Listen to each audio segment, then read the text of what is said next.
Merci, Monsieur le ministre. Nous allons donc attaquer le quatrième sous-thème paiement en ligne avec Monsieur Diaby Mohamed. Bonsoir, Monsieur le ministre. La question que je voulais poser concerne la barrière à l'entrée pour le développement de solutions de monétique qui est plus ou moins imposée par la BCAO. Aujourd'hui, ça d'évolution. Donc, quel mécanisme l'État de Côte d'Ivoire pourrait mettre en place pour permettre de lever cette barrière, permettre aux startups de Côte d'Ivoire de pouvoir développer plus aisément des solutions dans le domaine de la monétique? Bon, le lien ne devait pas être très bon parce que nous n'avons pas complètement entendu votre question. Je crois avoir compris que vous demandez les solutions mises en œuvre par l'État pour que les opérateurs plus facilement offrent des services dans le secteur monétaire, c'est ça? Oui. C'est bien cela? Il y a un ticket d'entrée fixé à 500 millions de francs CFA. C'est ce que vous dites? Oui, je vous entends. Ma question concerne le ticket d'entrée qui est fixé par la BCAO pour une start-up ou pour n'importe quelle entreprise du secteur qui veut se lancer dans le secteur de la monétique. Oui, je comprends mieux votre question. Bon, premièrement, j'aurais pu botter en touche en vous disant, écoutez, c'est la BCAO, c'est des questions d'argent, ça ne me concerne pas, mais je vais quand même tenter de vous répondre. Vous savez, là aussi, c'est un service qui a été lancé il y a quelques années et qui pour nous est un service très important. Nous sommes en Côte d'Ivoire encore aujourd'hui à un taux de bancarisation qui est très faible. 8%, certains disent 12%, d'autres 14%, mais peu importe. Même à 14%, nous restons à un taux de bancarisation qui reste relativement faible. Et il s'agit de faire encore en sorte qu'en Côte d'Ivoire, l'essentiel des transactions monétaires se fasse dans le système formel, donc ou à travers des banques, ou à travers le système monétaire qui est mis en place. Et aujourd'hui, les solutions TIC sont une parfaite opportunité. Nous avons vu des pays qui ont fait des bonds de 30-40% de leur taux de bancarisation à travers les services de paiement en ligne, de services M-Payment, M-Mobile, etc. Donc, notre ambition est évidemment en Côte d'Ivoire de développer ces services-là. Mais il faut faire en sorte que le développement de ces services-là ne se fasse pas au détriment des utilisateurs, au détriment des clients. Parce que vous savez, vous payez de l'argent, puisque c'est un service qui fonctionne sur une base à 100% crédit. Crédit, j'entends crédit actif, c'est-à-dire que vous êtes obligé de disposer de l'argent, donc d'avoir un compte créditeur avant que votre transaction à l'autre bout ne puisse être traitée. Ça veut dire que vous mettez de l'argent à la disposition d'un opérateur. Et quand vous mettez de l'argent à la disposition de cet opérateur, vous n'êtes pas le seul. Vous n'êtes pas le seul. Vous pouvez être plusieurs milliers de personnes dans le même cas. Imaginez que cet opérateur prenne cet argent et disparaisse. Vous allez accuser le système d'avoir mis en place quelque chose qui a floué tout le monde, qui a trompé tout le monde, etc. etc. Nous sommes, j'allais dire, là, face à un risque qu'il fallait couvrir, et ce risque est couvert, entre autres, par cette garantie qui est demandée aux acteurs dans ce secteur-là. Donc, c'est une garantie de 500 millions de francs CFA. Cela permet de donner ou de démontrer la crédibilité, la solvabilité de l'acteur, premièrement, et puis cela permet, en cas de défaillance de l'acteur, de disposer de ressources pour désintéresser les personnes qui auraient pu perdre de l'argent s'il n'y avait pas eu cette garantie-là. Donc là, n'y voyez pas du tout un blocage, bien au contraire, c'est une sécurité qui est apportée au marché. Très bien. Nous allons maintenant vers M. Ouattara Lassina, la RTI, toujours sur le même thème, paiement en ligne. Tout à fait. Alors, Monsieur le ministre, il y a quelques jours, on va dire quelques semaines, donc la Côte d'Ivoire justement a été éligible par PayPal, qui est un service de paiement en ligne, mais également donc d'achat en ligne, qui a permis à la Côte d'Ivoire justement donc d'avoir accès et de pouvoir échanger d'un point de vue commerce électronique s'entend. Alors, est-ce que l'État, le gouvernement, votre ministère y est pour quelque chose dans cette opération que d'ailleurs les Ivoiriens ont vraiment attendu? Merci pour cette question. Je dois commencer par dire que j'ai été moi-même un peu surpris par le peu de cas qui a été fait par la presse nationale de cette information-là. Parce que autant quand il y a des informations négatives, dès le lendemain, tout le monde est au courant, on parle de cybercriminalité tous les jours, bon, il y a ceci, il y a cela, on est interdit sur tel compte, sur telle solution de paiement, etc. Là, il s'agit d'une bonne nouvelle. Il s'agit d'une bonne nouvelle. Il s'agit justement, et vous faites bien de poser la question en faisant le lien avec le travail qui est fait par le gouvernement. Il s'agit justement d'une mesure qui est prise en prenant en compte les bonnes évolutions sur le secteur de la téléphonie et des TIC en Côte d'Ivoire. Une telle mesure ne se prend pas comme ça toute seule. Elle se prend par rapport à l'environnement, à l'écosystème qui est mis en place. Cet écosystème, qu'est-ce qui a changé depuis un an? Ça m'amène peut-être à parler, à toucher un peu au volet cybercriminalité, lutte contre la cybercriminalité. C'est premièrement l'identification des abonnés que nous avons faite. Ce n'était pas une opération anodine. C'était une opération qui permettait derrière de crédibiliser, de donner plus de crédibilité à l'écosystème des TIC en Côte d'Ivoire. Nous avons pris des lois qui sont importantes. Nous avons mis à jour la loi générale ou le code qui régit le secteur des télécommunications TIC en Côte d'Ivoire. C'est une loi qui désormais est au même niveau de qualité que les lois qu'on peut trouver dans les pays les plus avancés en matière de TIC.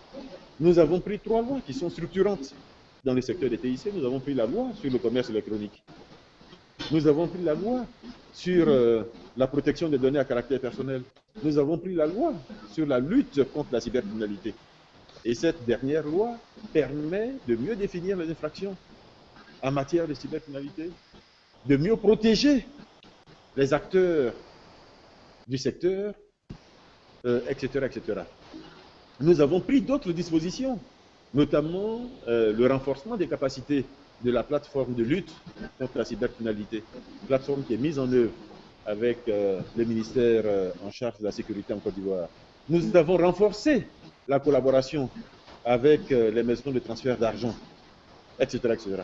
C'est tout cela qui a permis à notre écosystème désormais d'être mieux sécurisé et donc de donner davantage confiance au reste des acteurs du marché.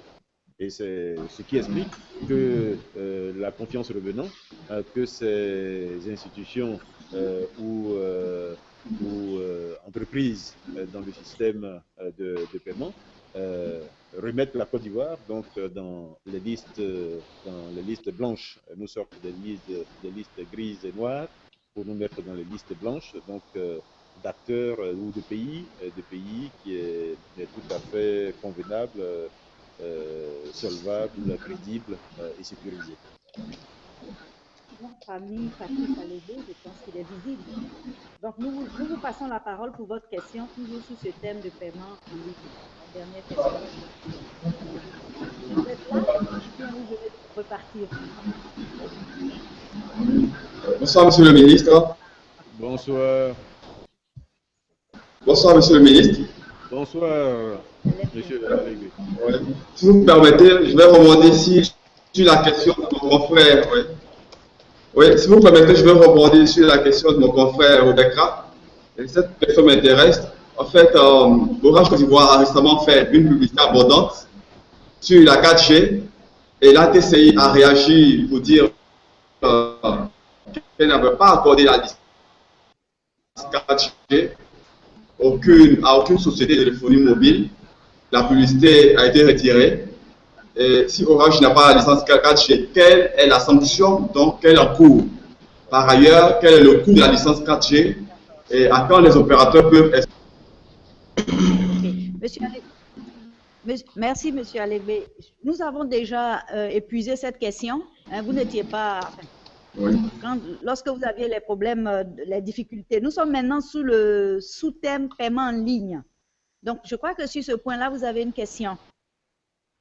Monsieur le ministre a déjà répondu à cette question. On vous transmettra peut-être, ou en revisionnant la conférence numérique, vous aurez la réponse. Si vous voulez bien poser votre question sur le paiement en ligne. Je crois que vous aviez une question. Est-ce que vous m'entendez? Oui, je vous entends très bien. Voilà. Si vous pouvez poser la question.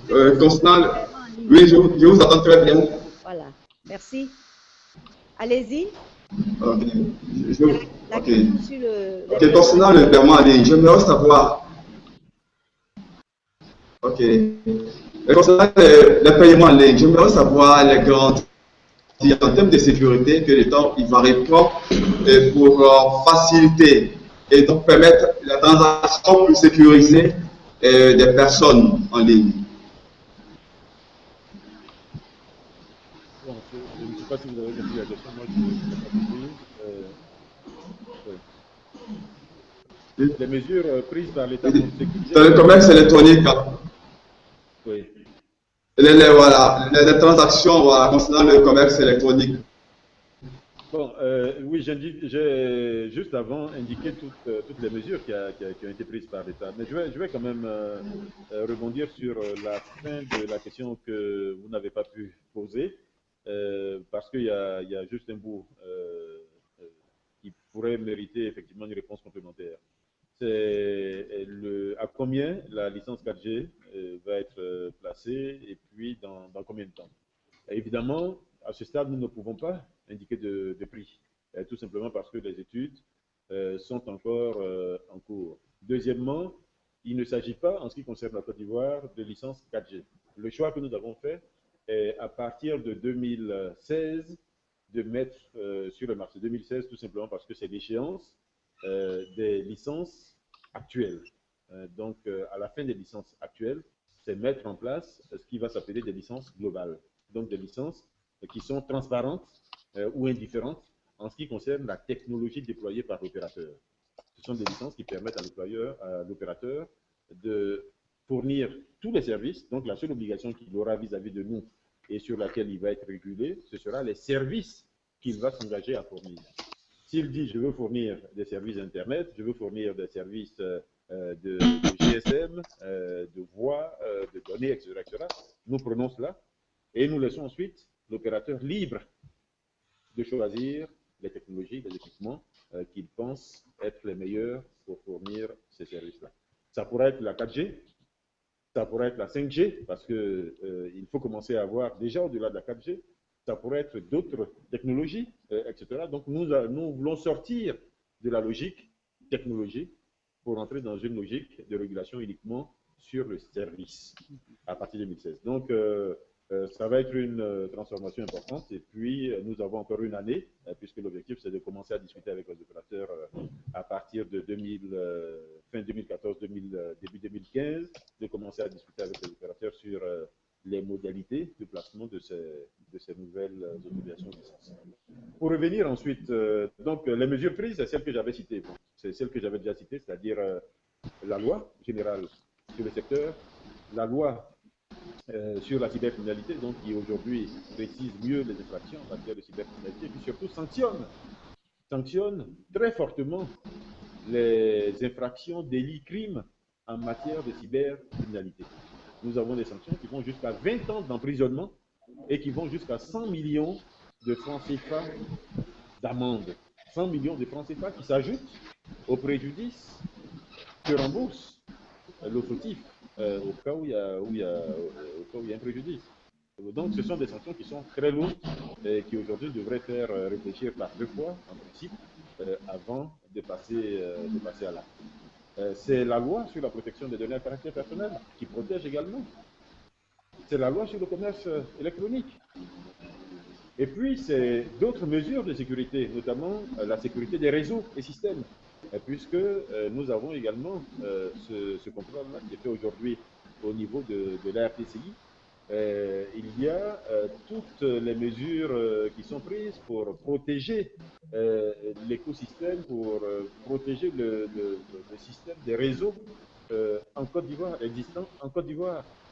Donc, à travers ce qui s'appelle le CICERT, qui est logé à la RTCI. Le CICERT, le Computer Emergency Response Team, qui est logé à la RTCI.